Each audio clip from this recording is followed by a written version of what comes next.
Pemerintah pusat kembali meminta pemerintah daerah memperketat aktivitas sosial, terutama di wilayah dengan kasus COVID-19 yang masih tinggi atau zona merah corona.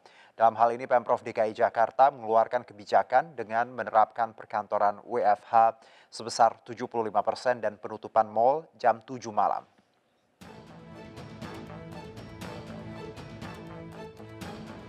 Pemerintah pusat kembali meminta pemerintah daerah untuk memperketat aktivitas sosial, terutama di wilayah dengan kasus COVID-19 yang masih tinggi atau zona merah corona.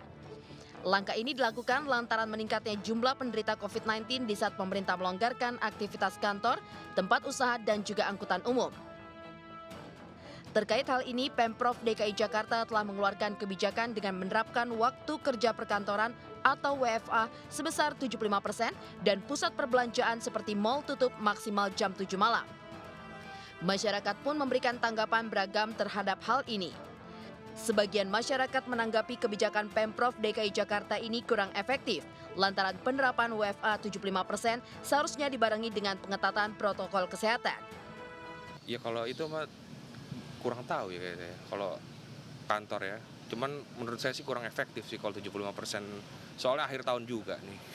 Bingung juga kan perkantoran kan biasanya tutup buku juga akhir tahun kan. Sesuai pemerintah aja setuju gak setuju sih sebenarnya Mas. Kalau buat saya sih seharusnya nggak perlu seperti itu, 75% apa. Cukup terapkan aja protokol kesehatan. Mau 100% nggak apa-apa, yang penting protokol kesehatan diterapkan, nggak ada masalah. Jangan dibesar-besarkan itu corona. Nggak efektif. Enggak, malah justru ekonomi kita hancur. Efektif sih, cuman kan tergantung dari pegawainya sendiri, kan mereka yang ngerasain kan efektif atau enggaknya. Itu jadi mungkin yang tahu mereka efektif atau enggaknya. Sebelumnya, pemerintah Provinsi DKI Jakarta sudah menerapkan kebijakan WFH sebesar 50%.